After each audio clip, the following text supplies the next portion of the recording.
국민연금 믿었다가 큰일 납니다. 사례연금 월 120만 원, 생활비 250만 원. 은퇴 이야기를 꺼내면 다들 비슷한 말을 합니다. 그래도 국민연금은 나오잖아. 평생 꼬박꼬박 냈는데 설마 굶어 죽겠어? 저도 그랬습니다. 월급에서 빠져나갈 때는 아까웠지만 언젠가 나를 지켜줄 최소한의 안전망이라고 믿고 있었죠. 그런데 숫자를 한 번만 제대로 들여다보면 생각이 달라집니다. 은퇴 후 매달 들어오는 돈이 120만 원인데 실제 생활비가 250만 원이라면 어떻게 될까요? 매달 130만 원씩 구멍이 납니다. 1년에 1,560만 원, 10년이면 1억 5,600만 원입니다. 이게 단순 계산이에요. 물가 오르면 더 커집니다. 문제는 많은 사람들이 막연히 괜찮겠지라는 감각으로 은퇴를 맞이한다는 겁니다. 은퇴는 감정으로 버티는 게 아니라 숫자로 준비해야 합니다. 1. 국민연금은 최소 안전망이지 생활 보장이 아닙니다. 국민연금공단이 운영하는 국민연금은 기본적으로 노후의 최저 생활을 보완하기 위한 제도입니다. 하지만 우리가 생각하는 은퇴 생활은 최저가 아니죠. 여행도 가고 싶고 병원비도 걱정 없이 쓰고 싶고 손주 용돈도 주고 싶습니다. 현재 은퇴자들 상당수가 받는 국민연금 수령액은 월 100만 원 안팎입니다. 가입 기간이 길고 소득이 높았던 분들이 120만 원 이상을 받는 경우도 있지만 그렇다고 해서 여유 있는 노후가 보장되지는 않습니다. 생활비 250만 원은 과한 금액일까요? 아닙니다. 서울 수도권 기준으로 보면 오히려 절제한 수준입니다. 관리비 공과금 4,060만 원, 식비 6,080만 원, 보험료 통신비 3,050만 원, 병원비 약값 2,040만 원, 교통비 경조사비 기타 4,060만 원. 합치면 금방 200만 원을 넘습니다. 조금만 숨 쉬듯 살면 250만 원은 충분히 나옵니다. 사례 1. 그래도 집은 있으니까 괜찮다던 62세 김씨. 김씨는 퇴직 후 국민연금 118만 원을 받습니다. 자가 아파트도 있습니다. 그래서 본인은 월세 안 내니까 괜찮다고 말했습니다. 하지만 현실은 이랬습니다. 관리비 45만 원, 식비 70만 원, 보험통신 35만 원, 병원비 평균 30만 원, 자동차 유지비 40만 원, 총 220만 원 이상. 갑작스러운 병원비나 경조사가 있으면 250만 원을 훌쩍 넘습니다. 결국 매달 100만 원 이상을 퇴직금에서 꺼내 쓰게 됐습니다. 퇴직금 2억 원. 매달 120만 원 부족하면 1년에 1,440만 원입니다. 물가 상승 고려 안 해도 14년이면 바닥납니다. 김 씨가 62세니까 76세에 돈이 떨어집니다. 평균 수명은 그 이유인데 말이죠. 집은 있지만 현금이 없다는 게 얼마나 불안한지 막상 겪어보면 알게 됩니다. 사례 2. 은퇴 후엔 돈 쓸 일이 줄어든다던 58세 박 씨. 박 씨는 늘 말했습니다. 회사 안 다니면 교통비도 안 들고 옷도 안 사고 돈 덜 쓰지. 그런데 은퇴 3년차 예상과 달랐습니다. 시간이 많아지니 외식이 늘었습니다. 무료하니 소소한 취미 지출이 생겼습니다. 건강검진에서 고혈압 당뇨 진단이 나오면서 약값이 고정비가 됐습니다. 무엇보다 큰 건 의료비였습니다. 나이가 들수록 의료비는 계단식으로 올라갑니다. 60대보다 70대, 70대보다 80대가 훨씬 많이 씁니다.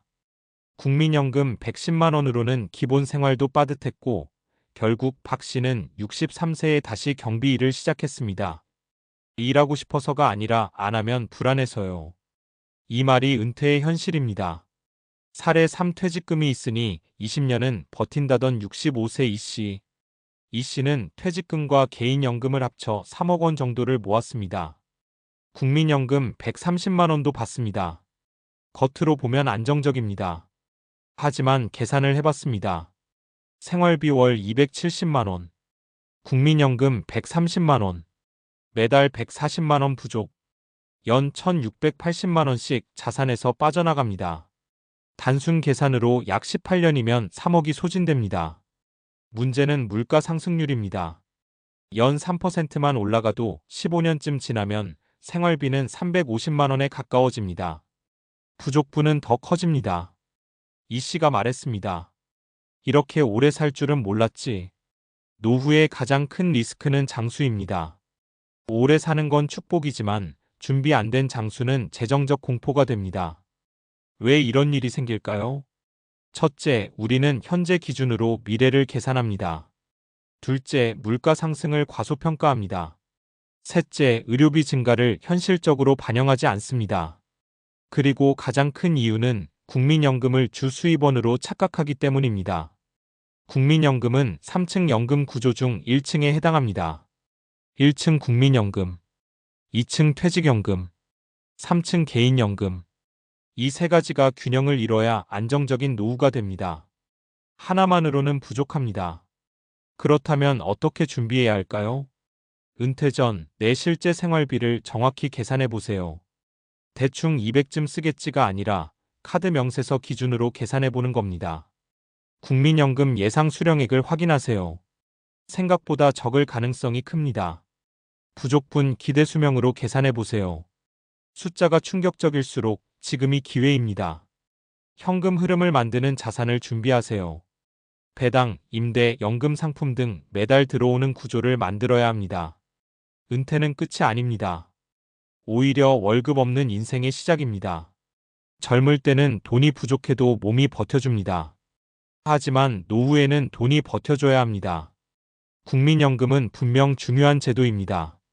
하지만 그것만 믿고 설계하지 않으면 70대에 다시 일자리를 찾게 되는 현실을 마주할 수 있습니다. 은퇴 준비는 불안을 키우는 과정이 아니라 불안을 없애는 과정입니다. 숫자를 외면하지 말고 지금 한번 계산해 보세요.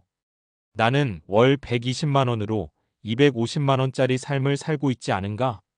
이 질문이 노후를 바꿉니다. 앞에서 이야기했듯이 문제의 핵심은 단순합니다.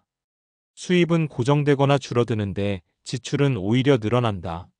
이 구조를 이해하지 못하면 아무리 성실하게 살아왔어도 노후는 흔들립니다. 그렇다면 이제 조금 더 냉정하게 그리고 과학적으로 보겠습니다. 1. 왜 사람은 노후를 과소평가할까?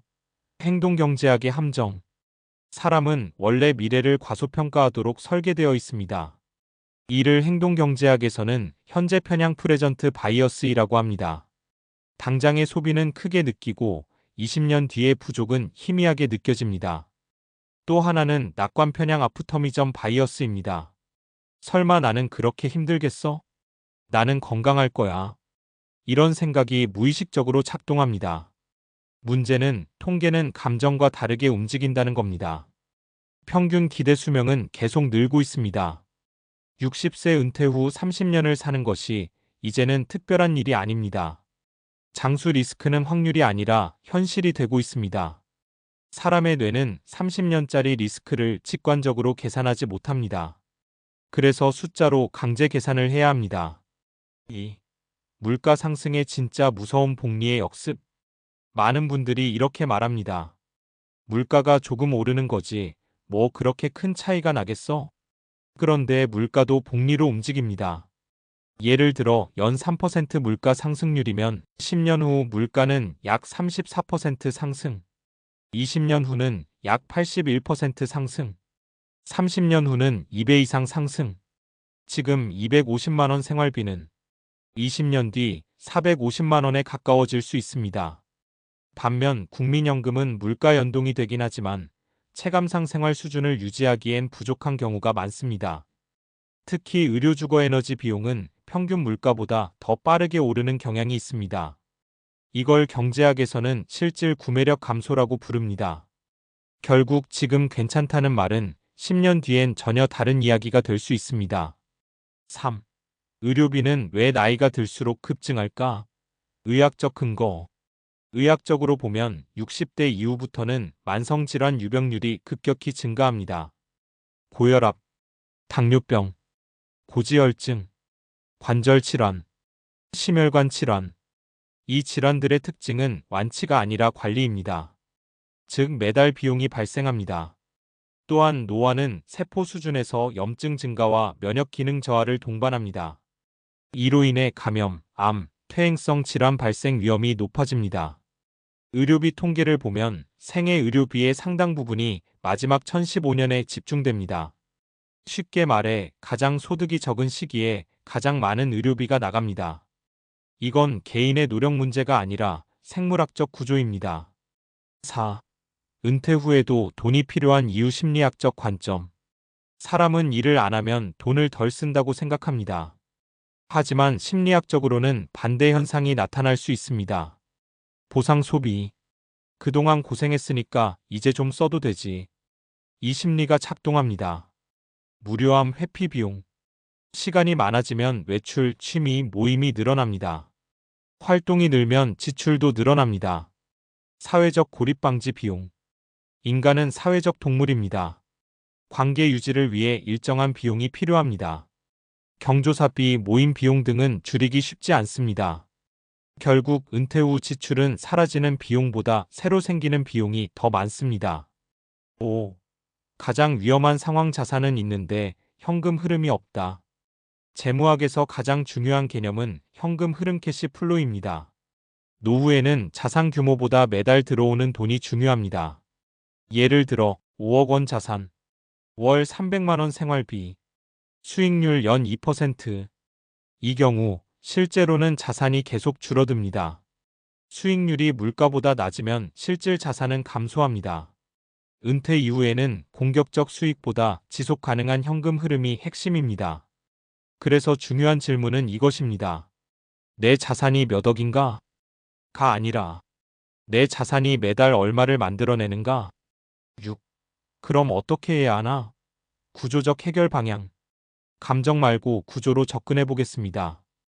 은퇴 전 10년이 가장 중요하다. 복리는 시간이 길수록 유리합니다. 은퇴 직전 10년은 자산 형성의 결정 구간입니다. 생활비 구조를 줄여라. 노후 준비는 투자보다 지출 통제가 먼저입니다. 고정비를 낮추는 것이 수익률 5% 올리는 것보다 확실합니다. 소득의 다층화. 국민연금, 퇴직연금, 개인연금, 소액 근로소득. 이 구조가 가장 안정적입니다. 은퇴 후에도 소득이 완전히 0이 되지 않도록 설계하는 것이 리스크를 크게 줄입니다. 기대 수명 10년을 기준으로 계산하라. 평균까지 살겠지가 아니라 평균보다 오래 살 경우까지 계산해야 안전합니다. 결국 핵심은 이것입니다. 노후 파산은 한순간에 오지 않습니다. 조용히, 천천히 매달 100만 원씩 다가옵니다. 처음엔 티가 안 납니다. 퇴직금이 있으니까요. 적금이 있으니까요. 부동산이 있으니까요. 하지만 10년이 지나면 차이가 벌어집니다. 준비한 사람과 그렇지 않은 사람은 표정부터 달라집니다. 은퇴는 운이 아니라 설계입니다. 국민연금은 시작일 뿐 답이 아닙니다. 지금 이 글을 읽는 순간이 가장 빠른 시점입니다. 계산해보고 구조를 바꾸고 현금 흐름을 점검하세요. 노후는 아직 오지 않았지만 준비하지 않으면 반드시 옵니다.